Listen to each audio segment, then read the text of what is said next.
Déconfinement tangu mokonzi ya mboka lobi afungoli batu misala place bakanga ke fungwama ezali makanisi ko te pa na nkolo état de droit eza respecté.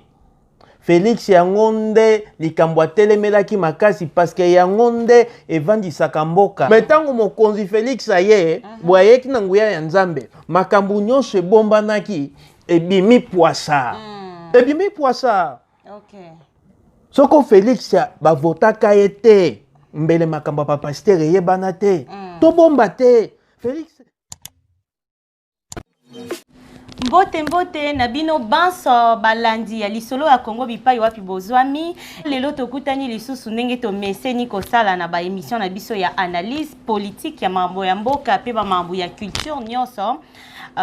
Ndenge bomona naza toujours nga moko te nazali na ndeko wa biso papa wa biso to meseni na ye papa Bobby Batantu wapi nazali na ye na plateau lelo. Bonjour papa Bobby. Bonjour ndeko na ngai Mopanzi Sango. Boye madame na plateau na biso ya lisolo ya Congo. Merci. Alors, eza plaisir makasi et puis lelo to kolobela ndenge to meseni kolobela ba mambo mboka lelo vraiment depuis un temps to lobeli te mais lelo to kolobela mambo ya depuis confinement ti déconfinement na ndenge to komiti lelo awa ndenge ka balobaka vous connaîtrez la vérité et la vérité vous affranchira lelo to koloba kaka bosolo et ndenge bino mo boye bindeko abiso ye a limbola ka vraiment na pete nyonso. Alors déjà pour ne pas monopoliser la parole na linga bongo na tuna nanu papa Bobby boni santé boni makambu nyonso.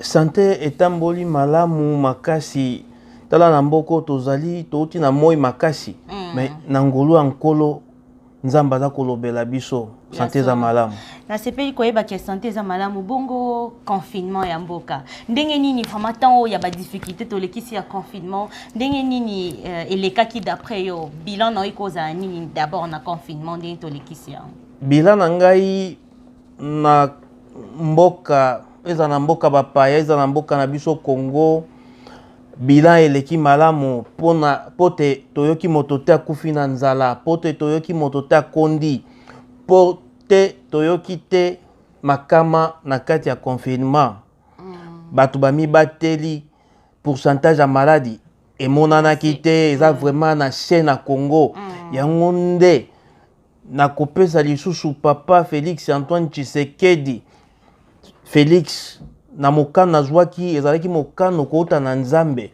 yango nde mikolo yinso nalobaka président Félix Antoine Tshisekedi Tshilombo ye abilami bongo na nkolo. Amen. Voilà donc en général d'après papa Bobby bien sûr bah propos oyo invité na biso ko tenir ça n'engage que lui je tiens toujours à les signaler d'après le confinement il est qui malamu du moment où me santé est dérangée te toyo kité ke ba makama vraiment ya minene o eza lié na confinement siko awa ba fongoli to vandi na confinement te siko ba fongoli balobi que batu bazongela mais toujours na ba geste barrière ce que ozali banda et tout pour na ko se protéger ce qu'on ndenge ba fongoli confinement boy yo moni ndenge nini est-ce que c'était le moment est-ce que c'est pas tôt est-ce que batu bazo s'en sortir bien ndenge zo mona des confinements d'après yo ezo mais des confinements tangu mokonzi ya mboka lobi afungoli batu misala place bakanga ke fungwama ezali makanisi ko te pa na nkolo parce que na moma wana batu bakomaki penza na posa lisusu ya koluka mosolo batu na moma wana bakomaki kozanga bilei nalobi te kozanga bilei nyonso mais bakomaki kokita bilei ekomaki kokita mwa mosolo ekomaki mwa pasi na kotinama na moumbu oyo Nzambe acheli biso Félix Antoine Tshisekedi Tshilombo tango afungoli na moma moko oyo elongo bani na tango oyo elongo bani donc déconfinement efungoli lisusu Congo efungoli lisusu misala efungoli lisusu ba etelo déconfinement wana ekovandisa lelo Congo ndenge elongo bani. Alors, ils ont mingi quoi bah activité et reprendre normalement, donc ça valait la peine. Après battant au surtout au l'excès na banda ça valait quand même la peine que ba imboka ba bima bon bazongela vie na bango normal ya quotidien. Alors comme tu as kolobela mokondi wa ngumba biso Congo papa Félix Antoine Tshisekedi nako lingana tout non question moko sur état des droits. Ah tozo to commis na état des droits parce que avant ninge zalaki moi ba trafic d'influence, impressionniste, biso tozabane ya leloto, mais leloto monique to koti na état de droit. Ni mozo monango, est-ce que réellement état de droit ils allaient respecter? Est-ce que ezate que muto poazana bon onda kolonga ou bien état de droit ils allaient vraiment bazola na aliment? Na seka moi moke oyebi tango mokonzi mboka ya mboteazo wa bokonzi alobaki nga Félix Antoine Tshisekedi soko nazwi bokonzi na kozongisa bino na mibeko likonzi oyo moto na moto bakobanda kosambisa ye ndenge elongo bani état de droit eza respecté. Félix yango nde likambo atelemelaki makasi parce que yango nde evandisaka mboka mpona oyoka bamboka oyo ya mindele na koloba ngo na se oyoka bamboka mindele oyoka bamboka mosusu ebongi ezali bavandisaki mibeko likonzi lelo mibeko likonzi eza respecté na kopesa yo exemple nalakisa mokonzi ya mboka ye moko akotela moninga na ye te Vital Kamerhe mokonzi ya mboka akotela ye te mokonzi ya mboka bato basali eloko wana eza place Vital Kamerhe haulami auti na PPRD. C'est ça. Auti na FCC Vital Kamerhe. Ouais, mais parce que a comment siko na akomaki na cash. Na cash et puis azaki DIRCAP donc directeur pe ya cabinet personnel ya mokonzi ya mboka. Tala niveau ya Vital Kamerhe. Tango bafundi Vital Kamerhe na batu wana ya FCC koloba Vital Kamerhe aibi mosolo. Mokonzi ya mboka lobi ngana lobaki état de droit. Bameki mokonzi. Bongo mokonzi asali nini? Parce que wana c'était un peu comme nakati oteza le quoi ba toucher vraiment point moko boye po batala pe comment mokonzi mboka ko réagir batu nyonso tout ba s'attendait était que ba ko pe au kata justice wana ce qui est bien, ce qui est à féliciter d'ailleurs. Ya batu taki motema mokonzi lobi mais moto mosusu te kaka Vital. Vraiment. Apesi na maboko ya justice alobi ndekonanga. Asukoli maboko apesi na mibeko likonzi abibo kata mbano na ye soko eza ya solo rien n'est au-dessus de la loi ya soko eza ya solo akokangama soko eza ya solo te akozonga kaka direka bana ngai place na ye ezali hier kosambisa mokonzi ya mboka kenda kokota ta eloko moko ta kotisa ta maloba na ye te na ndenge bapesa ye tuku mibale na boloko mokonzi ya mboka aloba te elakisi nini elakisi état de droit eza respecté parce que proche na ye moko nanu moto apesi attaquer le sommet pour dire que biso nyonso oyo totikali na se toyebaka ke état de droit ezali bongo respecté lelo Congo na biso eza su mboka moko te oyo osala ba trafic d'influence parce que nga naza boye lelo bato nyonso tu bazongi bongo na aliment nde tokoki koloba ce qui est vraiment à féliciter nalingi osukisa bato bayeba so mokonzi ya mboka akotelaki ye te oyo batambolaki basanza na basanza pona kozwa bokonzi wana ye kutu nzeta mai bongo yokoni sango ndambo botosa mibeko likonzi nzamba kopambola bino. Ouais, alors Régis aussi signalé biso que toza courir vers ba minutes na biso bino monde boye bina YouTube c'est le temps de respecter ba minutes. On va essayer un peu de tous les camois rapidement pour te toucher bongo ba point nyonso. Bon on a une question moi elinga inde ko biso bobi batantu ezali bongo pona ba difficulté tozomona na Congo. Ba difficulté bien que mokonzi mboka zo bunda bien que ba effort nyonso mais tozomona que on dirait c'est pas aujourd'hui que Congo est évolué. Est-ce que malédiction oh côté la paix de l'autre côté la manière dont nos pasteurs sont en train de se comporter, je vous épargne d'ailleurs les détails. Est-ce que ezate libaku tope libabe autozoro vivre na Congo, est-ce que ce n'est pas lié au comportement de pasteur? Ngana moto na lobaki yango te. Batu o babebisi Congo basali na Nzambe te. Ngana moto na lobaki te. Denis Lesi moninga na bango. Abanda kolia na bango mosolo. Alobi aliaki na aleka na TV na kati ote maloba mais basomo abimisa wana, c'est incroyable. Ndenge mama uti koloba mopanzi sango. Alobi balia na Soni Kafuta ngana zalaki te. Balia na Kakenz ngana zalaki te. Balia na oyo mosusu nani babenga kenani oyo azaka na bitelo Kizamina na bandeko mosusu kilikili balobi basenga batubela elakisi ta nyonso topasaki na basali na Nzambe wana oyo tobanda kokanisa basali na Nzambe bazalaki basali na Nzambe te, bazalaki basali na Satana. Congo natawana ebandaki kovivre sous la malédiction.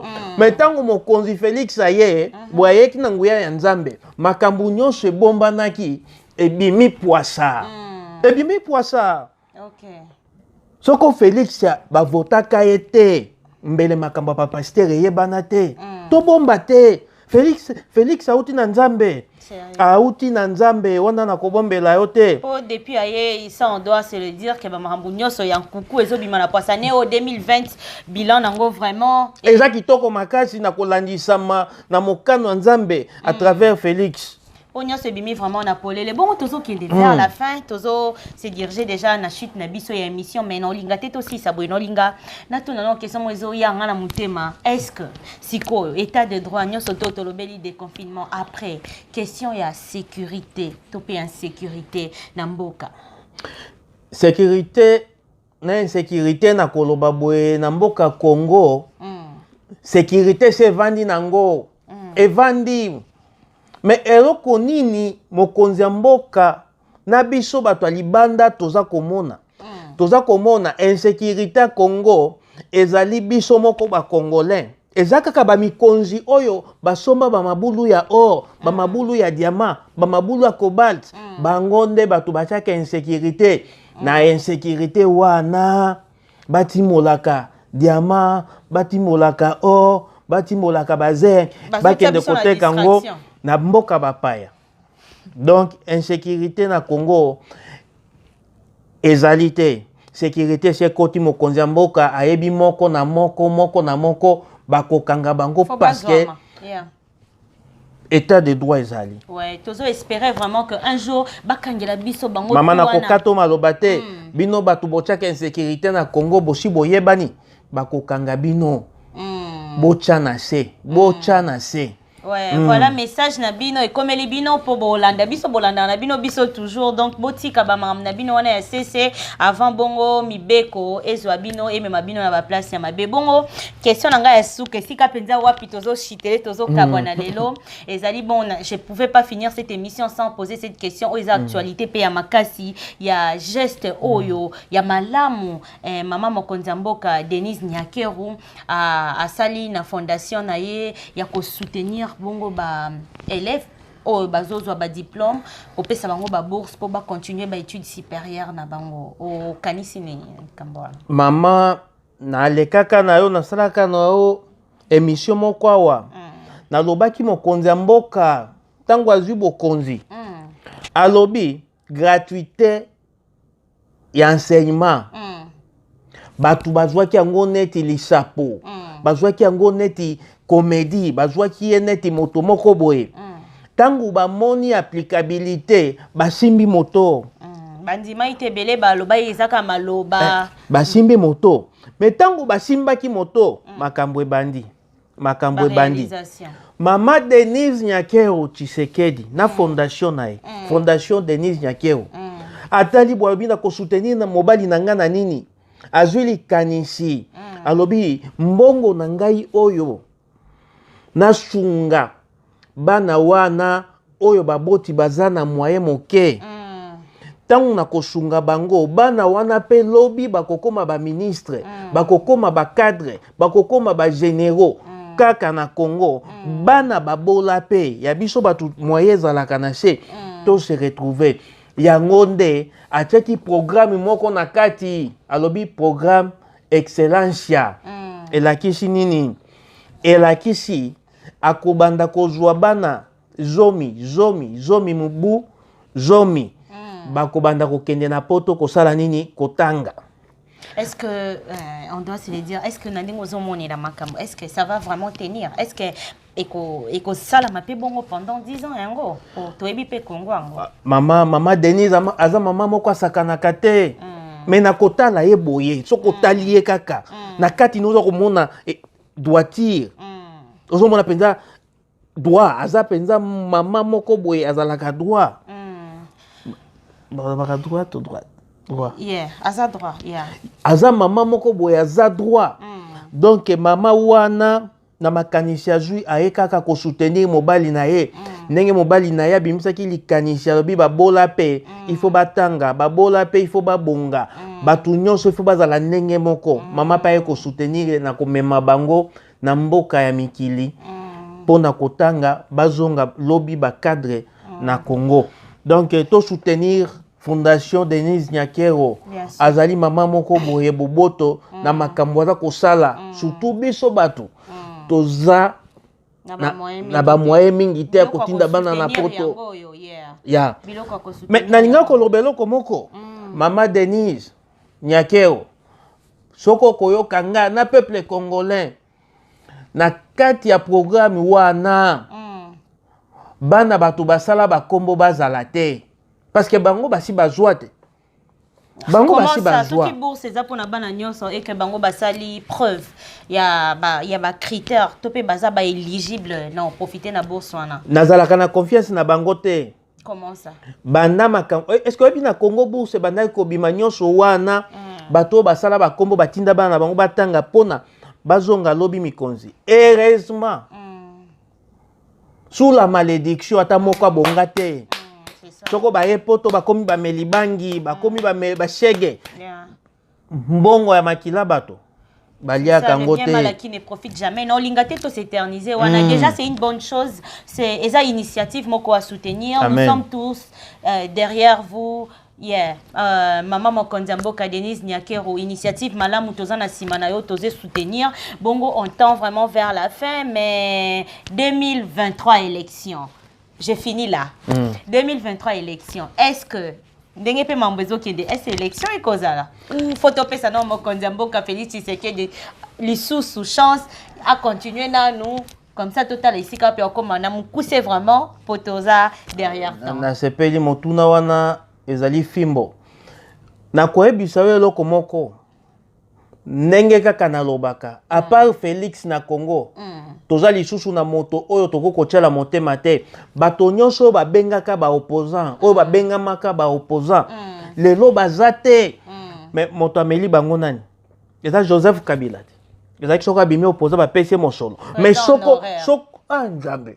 Merci na koponela biso Mokonzi Mboka Félix Antoine Tshisekedi. Bosolo bokoyeba bosolo ekosukola bato. Yeah. Tango Félix aye. Joseph Kabila abongisaki déjà terrain. Ba oni soki ba opposant apesi bango mosolo. Ba kwei opposant na Congo azalaka te. Moto oyo tokoki ko tiela motema eza Félix a formé moto oyo toko voter na 2023 mais na komonela kaka. Moto azate. Neti kara fazongela liste. Il faut zongela. Akoba musaneti na suka. Ça c'est un sujet vraiment à débattre, j'espère bien bande ko balanti ko zongela ngo lisusu plus tard pona vraiment ko symbole yango lisusu clairement bon on a kanti pona lelo to suki awa na ko pesa invité na ngai moi liloba suka en général ni na ko koloba mo bambote rapidement bon onde to ko silisa bipa yoana. Merci na ba congolais binso inso bala ko landa biso. Bo soutenir l'isolo à Congo. En tout cas, bo s'abonner, bo liker na chaîne oyo. Tokoloba bosolo. Bosolo et kosi kolabino. Na koki kopesa pe bato mi bale mbot. Kende papa. Mi bale. Na pesi oya ngai Niclette oya papa Bobby napesi ye bambote napesi Fiston Mwenyi oya mwasi ya pembe napesi André Marc oya mwasi ya pembe napesi Carlos oya mwasi ya pembe bongo nakobosa na mama Clarisse te napesi pe bambote ebele oyo azaki bongo simana ya régie na biso voilà bandeko balandi ngai pe napesi bino nyonso bandeko balandi ya lisolo ya Congo mbote bipai wapi bozwami pe bo continuer ko s'abonner on est là ça nous encourage à encore faire mieux d'ici là portez-vous bien toujours tokoloba bosolo pe bosolo et kosikola biso vous connaîtrez la vérité et la vérité vous affranchira bye bye partout vous vous retrouvez